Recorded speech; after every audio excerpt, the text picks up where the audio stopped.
বলি ধরতে জানো প্যাড, কারণ আমি জানতাম বলি ধরতে জানো ফোকাস প্যাড, কারণ ম্যাক্সিমাম মানুষ কিন্তু ফোকাস প্যাড প্রপারলি ধরতে পারে না, যার জন্য সে এবং তার ট্রেনিং পার্টনার দুজনেই ইনজিওর হয়। এই ভিডিওটা বিগিনার টু ইন্টারমিডিয়েট প্রত্যেকের জন্য খুবই কাজের, তার কারণ ম্যাক্সিমাম কেসে আমরা প্যাড ওয়ার্ক করানোর সময় প্রপারলি ফোকাস প্যাড কিন্তু ধরতে পারি না, ঠিক আছে? সেটা লো কিক হোক, ফ্রন্ট কিক হোক, স্ন্যাপ কিক হোক অর পাঞ্চেস হোক। তো আজকের ভিডিওতে আমরা পুরো ডিটেলসে দেখবো যে কি কি মিস্টেকস বিগিনাররা করে এবং কি কি মিস্টেকস না করলে আমরা নিজেরাও ইমপ্রুভ করব এবং যাকে প্যাড ওয়ার্ক করাচ্ছি সেও ইমপ্রুভ করবে। মিস্টেক নাম্বার 1, আমরা কি করি যারা প্যাড ধরতে জানে না বা প্রথমবার ফোকাস প্যাড ধরছে, দুটো হাতকে অনেকটা দূরে রাখে। ক্লিয়ার? পাঁচ। এতে করে প্রবলেম কি হয়, একটা ফাইটারের যে ফাইটিং ট্র্যাজেক্টরি সেটা নষ্ট হয়ে যায়। কারণ আমি যখন অ্যাকচুয়াল ফাইট করব, আমি এরম করে তো পাঞ্চ করব না। আমি কি করব, আমি একটা সেন্টার পয়েন্টকে ফলো করে আমি আমার পাঞ্চেস করব। তো যখনই আমি জ্যাব ক্রস প্র্যাকটিস করব, আমার হাত সেন্টার পয়েন্টে থাকবে এবং ছোট ছোট থাকবে, রাইট? ছোট ছোট। তো always it's like boom boom, not like boom boom. Second mistake কি করি, যে আমরা যখন অপোনেন্ট পাঞ্চ করে তার পাঞ্চের সাথে আমাদের হাত রিকয়েল করে না। রিকয়েল মানে কি, আমি একটা হালকা ফোর্স ব্যাক করব, 1 2 1 2 2। এতে করে কি হচ্ছে, এই যে হালকা করে আমি রিকয়েল দিচ্ছি, এতে করে অপোনেন্টের ফিল হচ্ছে যে একটা অবজেক্টে পাঞ্চ করলে নিউটনের থার্ড ল কি করে কাজ করে, কিভাবে অপোজিট দিক থেকে আমাদের কাছে ফোর্সটা আসে, রাইট? তো আমি যখনই পাঞ্চ করব কাউকে, এখানে আমি অপোনেন্ট দিক থেকে কিন্তু একটা ফোর্স হাতের উপর ক্রিয়েট হবে, যাতে করে আমার রিস্ট এবং জয়েন্টসের উপর যথেষ্ট ভালো কাজ হয়। সো যখনই করব 1 2 1 2 1 2, রাইট? সো অলওয়েজ পাপা এটাকে মেইনটেইন রাখতে হবে। মিস্টেক নাম্বার 3, জ্যাব ক্রসের পর যখনই আমরা হুক পাঞ্চে যাই, আমরা হুককে সেন্টার পয়েন্টে রাখি না, আমরা হুককে সাইডে রাখি, মানে 1 2 এখানে রাখি, হুইচ ইজ অলসো রং। কারণ আমি ট্রেন করব কি, যদি আমি এখানে হুক মারতে চাই তাহলে আমি হাতটাকে অলওয়েজ ভিতর অবধি আনবো, যাতে করে আমার পাওয়ার প্র্যাকটিস হয়।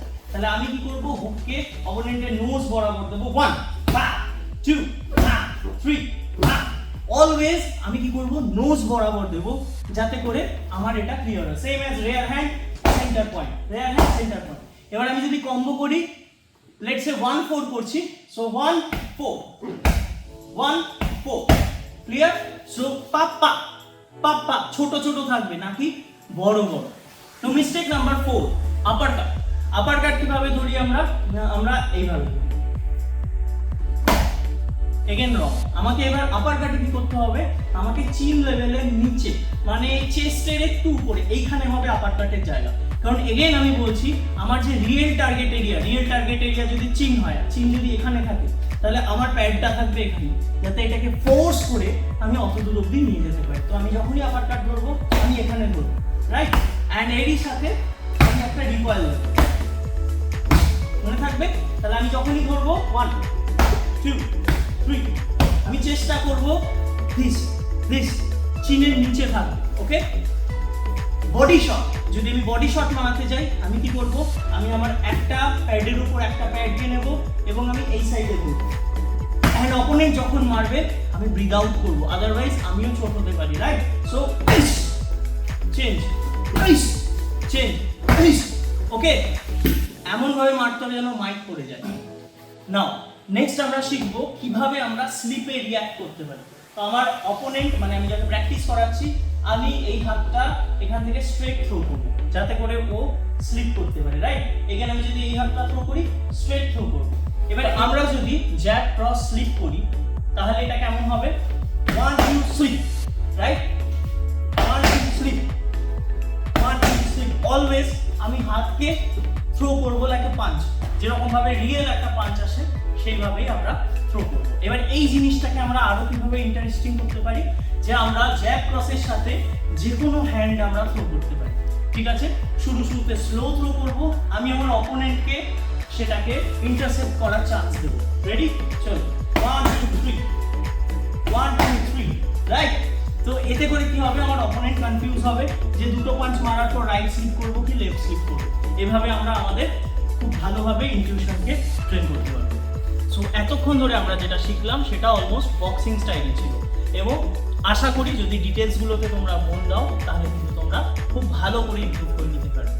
আরও একটা কথা, এই চ্যানেলটা কিন্তু তাদের জন্য নয় যারা খুব তাড়াতাড়ি অনেক কিছু শিখে নিতে চায়, কারণ আমার almost 15 year plus martial art experience চলছে, আমি এখনও শিখছি এবং ভবিষ্যতেও শিখবো। তাই তোমরা যদি মনে করো যে এত বছরের এক্সপিরিয়েন্স একটা বা দুটো ভিডিও থ্রু তাড়াতাড়ি শিখে নেবো, this is not possible, right? Next আমরা এখন প্র্যাকটিস করব থাই বক্সিংয়ে, মানে মই থায়ে আমরা কিভাবে প্যাড ধরবো অ্যান্ড কিভাবে তার সায়েন্স আছে, কিভাবে সেটাকে আমরা অ্যাপ্লাই করতে পারি। বাট আজকের ভিডিওতে সেটা তোমাদের সাথে শেয়ার করবো না, আমাদের এখনো প্র্যাকটিস চলবে। তোমরা কমেন্ট সেকশনে জানাও যে থাই বক্সিংয়ে আমরা কিভাবে প্যাড ধরি, কিভাবে আমরা পাঞ্চ কিকের জন্য ইউজ করি প্যাড ওয়ার্ড, তোমরা জানতে চাও কিনা। চলো।